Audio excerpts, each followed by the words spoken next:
Paper फुटी संदर्भात असेल किंवा तलाठी भरती संदर्भात असेल SITची मागणी केली जाते विरोधकांकडून। पेपर फुटी संदर्भात आम्ही ही सतत मागणी लावून धरलेली आहे की जसं काही राज्यांमध्ये कायदा तसं आपल्याकडे देखील असावा, कमीत कमी 10 वर्षाची शिक्षा असावी ज्यांनी पेपर फोडले त्याला। पण मला वाटत नाही ह्या सरकारचं किंवा घटनाबाह्य सरकारचं काही त्याच्यावर मन आहे। जे पेपर फोडत आहेत त्यांच्या बाजूने उभं राहण्याची भूमिका कदाचित हे सरकार घेत असेल। पण एका बाजूला हे होत असताना दुसऱ्या बाजूला आनंदाची गोष्ट हीच आहे, आनंदाची बातमी हीच आहे की आपण पाहतोय, आजच मी बातमी वाचली की पेंग्विन्स जे आपले मुंबई महानगरपालिकेच्या झूमध्ये आहेत ते पेंग्विन्स आता गुजरातचं झू मागत आहे, मला वाटतं गोरखपूरचं झू मागत आहे, ओडिसाचं झू मागत आहे। हे अशा चांगल्या गोष्टी आपण इतर राज्यांना पाठवत असतो। ह्याच्यावरनं टीका खूप झाली, कार्टून्स खूप बनवले जातात। आज खरोखर अभिमान वाटतो कारण आपल्या राज्यातले पेंग्विन्स आपल्या सरकारपेक्षा थोडं जास्ती काम करत आहेत। अजून एक गोष्ट म्हणजे आपण पाहत असाल कोस्टल रोड हे पूर्णपणे उद्धव बाळासाहेब ठाकरे ह्या व्यक्तींनी बनवलेला रस्ता आहे, त्यांनी एन्व्हिजन केला होता। आता पूर्ण होत आल्यानंतर घाईघाईनी उद्घाटन करायचं या खोके सरकारचा प्रयत्न, श्रेय घेणार, मोठे होर्डिंग लावणार, बॅनर लावणार, प्रत्येक बातमी न्यूजपेपरमध्ये आपण पाहत असाल ॲडव्हर्टाईज छापणार। पण हे सगळं होत असताना अजूनही, हे पुन्हा पुन्हा मी सांगतोय, अजूनही पुण्यामधलं रुबी हॉल क्लिनिक ते रामवाडी ही मेट्रो लाईन 3 महिने तयार आहे, उद्घाटन झालेलं नाही आहे। पुण्यामध्ये जी टर्मिनल 2 ची बिल्डिंग आहे एअरपोर्टला साधारणपणे 6 महिने झाले तयार आहे, पण उद्घाटनाला वेळ मिळाली नाही आहे। आपण पाहिलं असेल मुंबईच्या आपल्या वेस्टर्न एक्सप्रेस हायवेवर डोमेस्टिक एअरपोर्टच्या जवळ एक जो उड्डाणपूल आहे पूर्णपणे तयार आहे, पण ह्या खोके सरकारला वेळ मिळाली नाही आहे। असंच आपण पाहिलं असेल आपलं जे नवी मुंबईचं एअरपोर्ट आहे, श्री दिबा पाटील यांचं नाव देण्याचा आपण प्रस्ताव 2 वर्षापूर्वी पाठवला होता, अजूनही केंद्र सरकारने मान्य केलेला नाही। आपलं छत्रपती संभाजीनगरमध्ये जे विमानतळ आहे त्याचं नाव देखील आपण छत्रपती संभाजी महाराज हे दिलेलं आहे। 4 वर्षापूर्वी हा प्रस्ताव केंद्र सरकारला पाठवलेला आहे। अनेक लोकांनी, आमच्या आमदारांनी असेल, काही खासदारांनी असेल, पाठपुरावा केलेला आहे, पण अजूनही हे नाव देण्याचं केंद्र सरकारला मन झालेलं नाही, कारण हा द्वेष केंद्र सरकारच्या महाराष्ट्राबद्दल हा लक्षात येत आहे। पण हे सगळं होत असताना आपल्याला दिसत असेल की आज काही जिल्ह्यांमध्ये अवकाळी पाऊस झालेला आहे। गेल्या 2 वर्षात अशा अनेक घटना झालेल्या आहेत जिथे शेतकऱ्यांनी मदत मागितलेली आहे, आश्वासनं दिली जातात, घोषणाही होते, पण मदत 1 रुपयाची पोचत नाही। दुर्दैव हेच आहे, आज जे घटनाबाह्य सरकार बसलेलं आहे ते महाराष्ट्राच्या हिताचं नाही आहे, हे आज स्पष्ट झालेलं आहे। उद्घाटन झालं परंतु त्यामधल्या त्रुटी देखील आता समोर येत आहेत। घाईघाईनं उद्घाटन करण्यात आलं का काय? हा घाईघाई म्हणजे एकतर उशिरा झालेला ब्रिज, अर्धवट झालेला ब्रिज, ह्याच्यासाठी 2-2 पालकमंत्री जाऊन उद्घाटन करतात आणि तिथे जाऊन ते म्युन्सिपल कमिशनर सांगतात की विश्वप्रताप काय विश्वविक्रम केलाय, असं केलंय, तसं केलंय। मुख्य गोष्ट इंजिनिअरिंग मार्वल। मुख्य गोष्ट म्हणजे माझी पहिली मागणी आहे, म्युन्सिपल कमिशनरना सस्पेंड केलं पाहिजे, जे रेल्वेचे पण अधिकारी आहेत त्यांना पण सस्पेंड केलं पाहिजे आणि चौकशी लागली पाहिजे। कारण डिलाय रोडचा ब्रिज असो किंवा हे गोखले ब्रिज असो, दोन्ही ठिकाणी आपण पाहतोय रेल्वेने तर दिरंगाई केलीच आहे, पण म्युन्सिपल कमिशनर देखील याला एवढेच जबाबदार आहेत आणि त्याच्या पुढे जाऊन सांगायचं इंजिनिअरिंग मार्वल आहे। आज आपण पाहतोय खरं तर इलेक्शन कमिशनने, निवडणूक आयोगाने त्यांच्या बदलीचे डिरेक्टिव्स देऊन देखील हे सरकार म्युन्सिपल कमिशनरला बदलत नाही आहे। नक्की काय चालू आहे? काय तिथे बोली लावली जाते का? कारण माझ्या तरी कानावर आलंय की अनेक मंत्री तिथे बोली लावतात की कोण जास्ती काय आता कामं करतात आणि त्याच्यातून ती बदली होणार आहे। पण माझ्या असं ऐकण्यात येतंय की हे जे सध्याचे म्युन्सिपल कमिशनर आहेत त्यांना एक तर दिल्लीमध्ये पोस्टिंगवर जायचं आहे किंवा त्यांना CMO मध्ये जाऊन मग जून-जुलैच्या आसपास CS बनायचं आहे। पण असं गोखले ब्रिजसारखं काम करून हे खरोखर देशाची किती काळजी घेऊ शकतील हा एक विचार करणं गरजेचं आहे।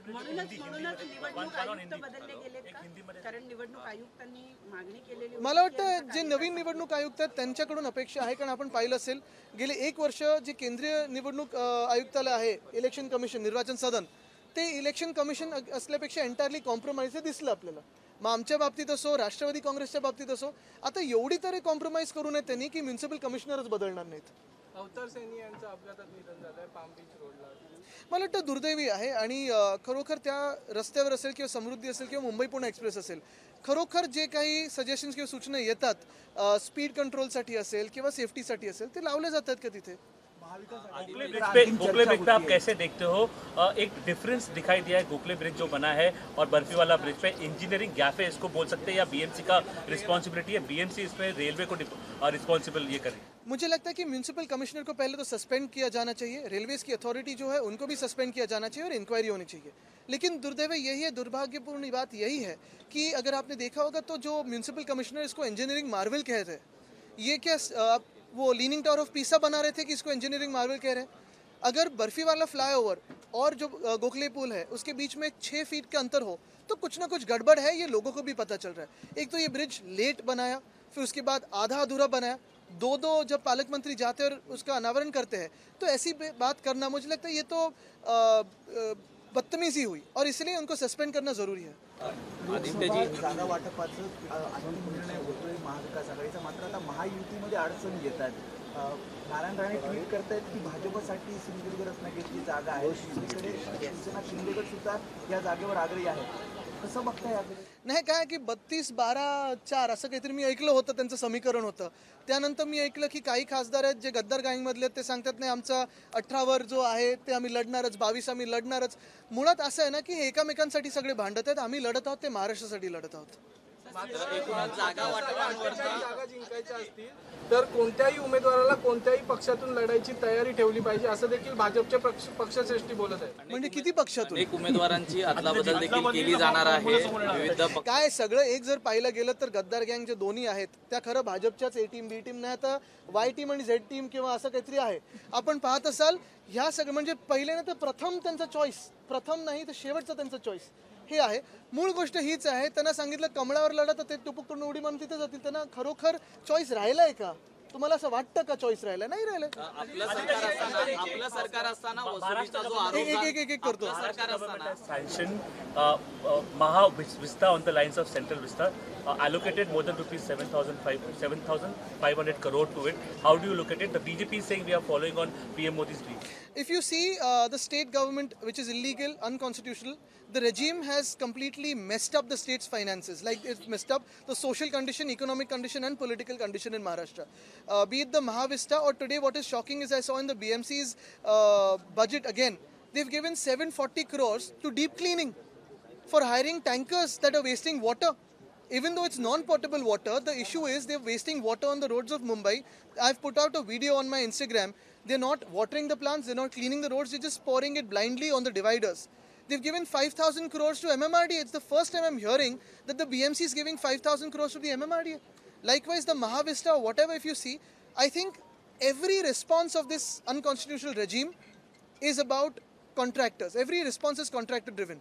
If you see the Gokhale Bridge, now to realign the Gokhale Bridge with Barfiwala flyover, they will say, okay, let's break the Barfiwala flyover, let's make it again. Who benefits? The contractor benefits. Mahavista, who benefits? The contractor benefits. If you see the entire budget, it's about the contractors benefiting. मंत्रालय आणि इतर परिषद मराठीतच आम्हाला central विस्टा जे आहे ते महाराष्ट्रात आणण्यासाठीचा हा प्रयत्न आहे असंही ते काय म्हणतात. पंतप्रधानांचं जसं केंद्रातलं स्वप्न होतं सेंट्रल विस्टा, तसं महाराष्ट्रामध्ये हे महाविस्टा स्वप्न आहे, ते आम्ही इथं राबवतो आहे आणि इतर राज्यांनी सुद्धा आपल्या राज्यामध्ये हे स्वप्न मला वाटतं काय की आपण जर पाहत असाल अनेक कामं गेल्या 2.5 वर्षामध्ये, गेल्या 2 वर्षामध्ये अशाच सुंदरीकरण नूतनीकरणच्या नावाखाली केली गेली। आज मी जे म्युन्सिपल कमिशनर आहेत आणि घटनाबाह्य मुख्यमंत्री आहेत त्यांना पण चॅलेंज दिलं, आधी पण दिलेलं आहे की ब्युटिफिकेशनच्या नावाखाली जे 1700 कोटीचा घोटाळा त्यांनी मुंबई महानगरपालिकेत केलेला आहे, त्यांनी 10 तरी कामं खरोखर नवीन जी आहेत ती दाखवावी आम्हाला ब्युटिफिकेशनच्या नावाखाली। आम्ही यायला तयार आहोत। त्यांनी जे रस्त्यांवर घोटाळा केला 6,500 कोटीचा, तसाच हा महाविस्टाचा घोटाळा होणार आहे। म्हणजे मागच्या वेळी मी जेव्हा सांगत होतो 15 जानेवारी 2023ला प्रेस कॉन्फरन्स घेऊन सांगितलं होतं की रस्त्याचा घोटाळा आहे, कृपा करून त्याचं भूमिपूजन करू नका। आपल्याला आठवत असेल 18 जानेवारीला भूमिपूजन झालं, त्याच्यातून एक तरी रस्ता दाखवा 1 वर्षात पूर्ण झालेला, अर्धा किलोमीटर पण झालेला नाहीये, पण पैशाचा वाटप सुरू आहे। आदित्यजी अनिल देशमुखांवरती जे आरोप झाले होते आणि त्यासाठी आता परत इथून परत इथे जी यहाँ से भी ट्वीट करते हैं कि हमें रत्नागिरी सिंधुदुर्ग की लोकसभा की सीट चाहिए। आपको लगता है महायुति में सीट शेयरिंग को लेके? महायुति अगर आप देखें तो ये तो एक जोक बन चुका है, क्योंकि सब फोड़ के जो दागी है, क्योंकि भाजपा की नई लाइन है, पहले बोलते थे अच्छे दिन आएंगे, अभी बोलते हैं दाग अच्छा है। तो जिस पे भी दाग है वो भाजपा ले रही है, वॉशिंग मशीन में डाल रही है। और जो भी अभी दोनों गद्दार गैंग में है, अगर आपने देखा होगा तो कमल पे लड़े या अपने चिन्ह पे लड़े, चुराया हुआ चिन्ह है, जब बोलेंगे कमल पे लड़ो बाकी उधर जाएंगे। अनिल देशमुखांवरती जे आरोप झाले होते आणि ज्यासाठी चांदीवाल आयोग नेमला होता त्याचा अहवाल हा सभागृहात मांडावा असं पत्र त्यांनी राज्यपालांना लिहिलेलं आहे। जर याची चौकशी पूर्ण झाली तर सभागृहात तो अहवाल का मांडण्यात आला नाही, आपलं काय मत आहे? नाही, मला वाटतं त्यांच्या पूर्ण जे काही बोललं ते बघूनच मी याच्यावर बोलेन।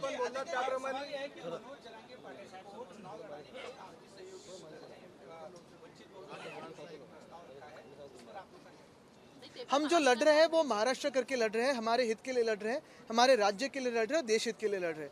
अभी मैं किसी भी उम्मीदवार पे बात नहीं करूंगा या सीट पे बात नहीं करूंगा, क्योंकि हमारी बातें चल रही हैं। एमवीए में अगर आप देखें तो जो वरिष्ठ नेता है वो बातें कर रहे हैं। मैं तो सिर्फ यही देख रहा हूँ कि जो महाराष्ट्र हित का हो वो जीत के आए।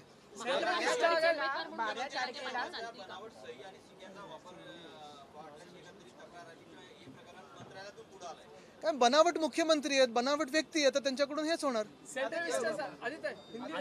Inequal distribution of sorry, inequal distribution water आता मी स्पीकर झालं का वाटतं मला, इनइक्वल व्हायचं नाही ना, तर उद्या परत येईल कुठेतरी। अनइक्वल डिस्ट्रीब्यूशन ऑफ वाटर पे आशीष शेलार या फिर बाकी बीजेपी नेताओं ने आप पे अटैक किया, ये बोलते हुए कि जब आप गवर्नमेंट में थे, आप बीएमसी चला रहे थे, पानी नहीं पहुंचा पाए मुंबईकर को।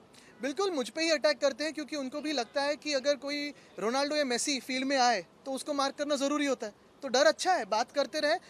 एक ही बात है कि जो जिनको खुद के पार्टी में कोई भाव नहीं देता उन पे मैं बात नहीं करता। विधानसभा अध्यक्ष लोकसभेची तयारी करतायत आणि प्रचाराचा नारळ कोण कोण? विधानसभा अध्यक्ष हो. राहुल नार्वेकर यांचं नाव लोकसभेसाठी चर्चेत आहे आणि त्याचा प्रचाराचा नारळ चर्चेत म्हणजे मला वाटतं जवळजवळ कन्फर्म झालंय ते त्यांच्याकडून। प्रचाराचा नारळ फोडलाय। नाही, मी तुम्हाला परवा पण सांगितलं होतं, त्यांनी नारळ वगैरे फोडला नाहीये। ते पाहायला येतात की मतदारसंघ कसा विकसित झालाय। मी पहिलं पण बोललेलो, वरळी A+ बघायला सगळे येतील, जुने मित्र आहेत ते बघायला आले। कुठे? राहुल गांधी 12 तारखेला 12 मार्चला काळाराम मंदिरात जाणार आहे, त्यांना काळाराम पावेल असं वाटतं तुम्हाला? मला वाटतं- आणि तुम्ही त्यांना भेटायला जाणार आहात का यात्रेत सहभागी होणार आहात? नाही, आता त्याच्यावर पुढे चर्चा होईल। आता पहिली म्हणजे सीट शेअरिंगची गोष्ट आता पूर्णपणे होईल। मला वाटतं जे वरिष्ठ नेते ते आहेत। अर्थात इंडिया अलायन्स म्हणून आपण पाहताय की आम्ही जनता जनार्दनाच्या मंदिरात आहोत आणि महाराष्ट्र हिताची जी कामं आहेत, महाराष्ट्र हिताची जी गोष्ट आहे ती आम्ही बोलत आहोत। कारण गेले 2 वर्ष महाराष्ट्रात सामाजिक समीकरण असेल, राजकीय समीकरण असेल, ह्याचा पूर्ण चोथा ह्या भाजप प्रणित खोके सरकारने केलेला आहे। आपण पाहताय की वाद वाढत चाललेले आहेत। इतिहासात आपल्याला रमवलं जातं, इतिहासात आपण भांडत आहोत, पण भविष्यासाठी आपल्यासाठी कोणी लढत नाहीये। मग साधा जीएसटीचा पैसा येण्यापासून साधारणपणे जे उद्योग आपल्याकडून जात आहेत पलीकडच्या राज्यामध्ये, सगळं काही होतंय, पण महाराष्ट्र हितासाठी ना आपले घटनाबाह्य मुख्यमंत्री बोलत आहेत ना दोन्ही उपमुख्यमंत्री बोलत आहेत। लोकांना लॉटरी सिस्टम मध्ये काम दिलं जात होतं यापूर्वी, मात्र आता नवीन नियम आला आहे की एकच कॉन्ट्रॅक्टर आहे ज्याला 1200 कोटी रुपये देतात। सगळं कॉन्ट्रॅक्टर हे आपण पाहताय, सगळीकडे कॉन्ट्रॅक्टर म्हणजे सीएम हे कॉन्ट्रॅक्टर मंत्री आता असंच ओळखायला लागेल। एबीपी माझा, उघडा डोळे बघा नीट।